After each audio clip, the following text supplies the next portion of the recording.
बिस्मिल्लाहिर्रहमानिर्रहीम। अस्सलामु अलैकुम स्टूडेंट्स, हमारा आज का टॉपिक है solution of simultaneous linear equations. ठीक है, सिमल्टेनियस लीनियर इक्वेशंस का सॉल्यूशन हम डिस्कस करेंगे और उसके अबाउट जो हमारे पास मेथड्स होंगे उनको हम डिस्कस करेंगे। तो सबसे पहले हम डिफ़ाइन करते हैं कि सिस्टम ऑफ सिमल्टेनियस इक्वेशंस क्या होता है। ठीक है, the system of two linear equations in two variable in general form is given as. अब कोई सी दो लीनियर इक्वेशंस हों बट उनके अंदर वेरिएबल भी टू हों। वेरिएबल वो वाली क्वांटिटीज़ होती हैं जिनकी वैल्यू चेंज होती है और उनको हम रिप्रेजेंट करवाने के लिए एक्स वाई जी यूज़ करते हैं। ठीक है, तो पहली लीनियर इक्वेशन ये आ गई हमारे पास, a x plus b y is equal to m. यानी कि ए क्या होगा हमारे पास, कोई एक रियल नंबर हो सकता है, बी कोई एक रियल नंबर हो सकता है और एम भी कोई एक रियल नंबर हो सकता है। इसी तरह c x plus d y is equal to n. अब देखें, सिस्टम ऑफ टू लीनियर कहा था, तो ये पहले वाली लीनियर इक्वेशन आ गई हमारे पास और ये हमारे पास क्या आ गई, दूसरे वाली लीनियर इक्वेशन आ गई। तो दो लीनियर इक्वेशंस मिलकर एक सिस्टम बनाती हैं और उस सिस्टम को हम क्या कहते हैं, system of simultaneous linear equation. Where, अब ये दो लीनियर इक्वेशन थी where A B C D and M N R real numbers. तो ये रियल नंबर्स हैं, A B C D M and N, ये रियल नंबर्स हैं। और इस सिस्टम को, दोनों इक्वेशन जो मिलकर सिस्टम बनाती हैं, सिस्टम को हम क्या कहते हैं, system of simultaneous linear equation. Linear equation का सिस्टम है। अब हमें क्या करना है, दो मेथड्स हैं जो इस लेवल पे 9th क्लास में हमें इनको क्या करना है, डिस्कस करना है। वो discuss here the following methods of solution. Solution find out करने के लिए दो मेथड्स हम डिस्कस करेंगे। नंबर 1 हमारे पास matrix inversion method and second हमारे पास क्या है, सेकंड वन क्रैमर रूल। तो क्रैमर रूल हमारे पास सेकंड मेथड है। तो दोनों मेथड को हम यूज़ करने के लिए क्या यूज़ करते हैं, मैट्रिसेस को यूज़ करते हैं। तो इसका मतलब ये हुआ, कोई भी जब सिस्टम होगा तो सिस्टम को सॉल्व करने के लिए सबसे पहला स्टेप जो होगा वो ये होगा कि हमें उस सिस्टम को मैट्रिसेस फॉर्म में कन्वर्ट करना है। तो हम देखते हैं कि मैट्रिसेस फॉर्म में कैसे सिस्टम को कन्वर्ट करते हैं। तो यहाँ conversion of system into matrices form, तो मैट्रिसेस फॉर्म में सिस्टम की कन्वर्जन कैसे की जाती है, तो देखते हैं यहाँ। तो स्टूडेंट वही वाला जो जनरल सिस्टम पहले मैंने मेंशन किया था अबव, वही हम यहाँ ले रहे हैं। A x plus b y is equal to m, c x plus d y is equal to n. But जब इसी सिस्टम को हम मैट्रिक्स फॉर्म में लिखते हैं तो स्टूडेंट सबसे पहला जो मैट्रिक्स बनना है, पहले वाला जो मैट्रिक्स होगा वो मैट्रिक्स क्या होगा, कोएफिशिएंट्स का मैट्रिक्स। कोएफिशिएंट्स क्या होंगे, उनमें जो पहले वाला कॉलम होगा, जो पहले वाला कॉलम है एक्स के कोएफिशिएंट का कॉलम होगा, ए सी, ए एंड सी। दूसरे वाला जो कॉलम होगा वो y के कोएफिशिएंट का होगा, बी डी। और उसके बाद नेक्स्ट मैट्रिक्स प्रोडक्ट फॉर्म में आएगा और वो वाला प्रोडक्ट फॉर्म में आएगा X Y, X and Y is equal to, और राइट हैंड साइड में जो भी मैट्रिक्स होगा उसको हम क्या कह देंगे।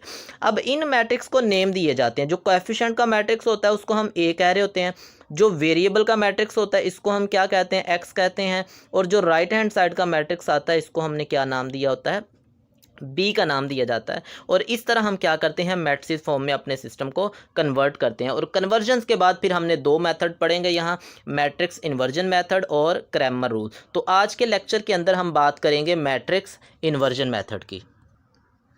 तो स्टूडेंट्स, बात कर रहे थे हम लोग मैट्रिक्स इन्वर्जन मेथड की। तो मैट्रिक्स इन्वर्जन मेथड के अंदर सबसे पहले देखिए हमारे पास एक्सरसाइज है 1.6, question number 1, use the matrices if possible to solve the following system of linear equations by the matrix inversion method।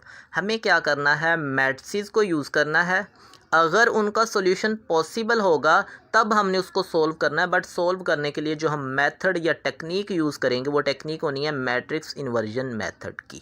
तो सबसे पहला पार्ट नंबर 1, क्वेश्चन नंबर 1 का पार्ट नंबर 1 है 2x minus 2y is equal to 4, 3x plus 2y is equal to 6। तो हम solution की तरफ आते हैं। तो सोल्यूशन में नंबर 1 मैंने बात की थी कि हमें सबसे पहले क्या करना है, मैट्रिसेस फॉर्म में लिखना है।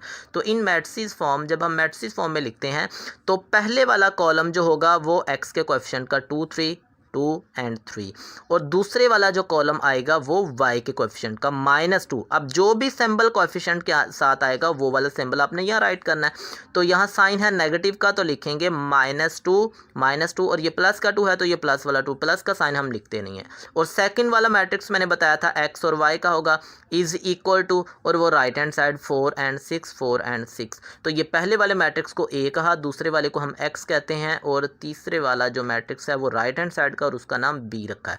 अब ये है ax is equal to b, a और x आपस में मल्टीप्लाई हो रहे हैं। ये वाला a इधर मल्टीप्लाई हो रहा है, दूसरी तरफ लेकर जाएंगे तो ये डिवाइड नहीं होगा बल्कि दूसरी तरफ जाकर ये उसका मल्टीप्लिकेटिव इन्वर्स बन जाएगा। तो जो मैट्रिक्स इन्वर्जन की बात कर रहे होते हैं वो ये टेक्निक है कि ये जो कोएफिशिएंट का मैट्रिक्स है इसको दूसरी तरफ ले जाएंगे और उधर ले जाकर इसका क्या बना देंगे, मैट्रिक्स इन्वर्जन बन जाएगा। ये इन्वर्स बन गया तो इन्वर्स यहाँ से हम मैट्रिक्स इन्वर्जन मेथड को यूज़ करते हैं। और यहाँ अब देखें x क्या है, x और y का। अब ये हमारे पास एक मैट्रिक्स निकल आया। अब हमें क्या फाइंड आउट करना है, b की वैल्यू भी मौजूद है, x भी मौजूद है, a इन्वर्स का नहीं पता हमें। तो सबसे पहले हम a इन्वर्स फाइंड आउट करेंगे। यहाँ क्वेश्चन के अंदर उसने एक वर्ड लिखा इफ़ पॉसिबल।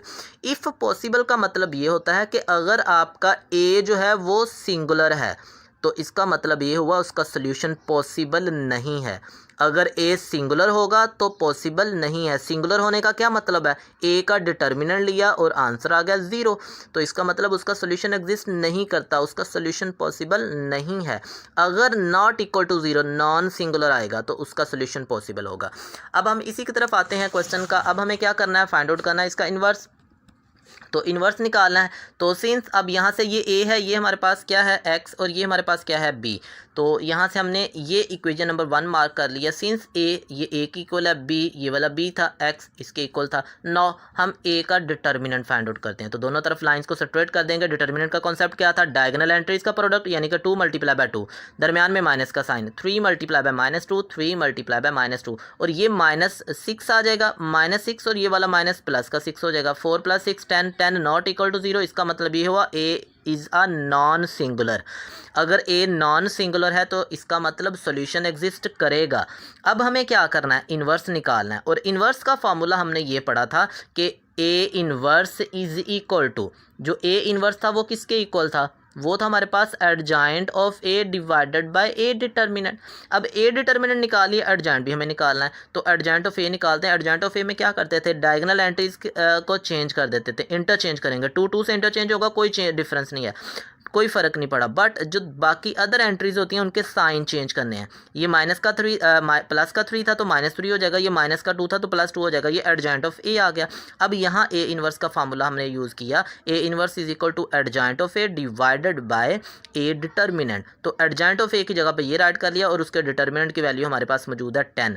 अब देखें इक्वेशन नंबर 1 में हमने कहा था x is equal to a inverse b, तो b की वैल्यू भी मौजूद है, ठीक है। a इन्वर्स की वैल्यू भी हमने फाइंड आउट कर लिया, x की वैल्यू भी मौजूद है। अब ये तमाम वैल्यूज़ हम क्या करते हैं, इक्वेशन नंबर 1 के अंदर पुट करते हैं। फ्रॉम इक्वेशन नंबर 1 तो पुटिंग करते हैं, क्या थी, x is equal to a inverse b।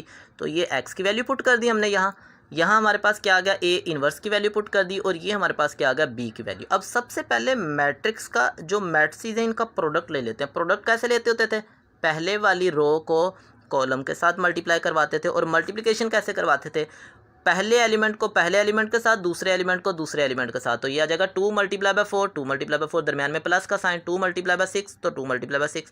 अब 2 मल्टीप्लाई बाय 4 और 2 मल्टीप्लाई बाय 6, ये पहली रो का प्रोडक्ट आ गया कॉलम के साथ। अब दूसरी रो का भी प्रोडक्ट लेंगे तो -3 multiply bye 4 plus 2 multiply by 6, ये आ गया। अब मल्टीप्लाई करें, 2 मल्टीप्लाई बाय 4 8, 2 मल्टीप्लाई बाय 6 12 आ गया। -3 मल्टीप्लाई बाय 4 -12, और 2 मल्टीप्लाई बाय 6 क्या आ जाएगा हमारे पास, 12 आ जाएगा। -12 और +12 0 हो जाएगा, और 8 + 12 20।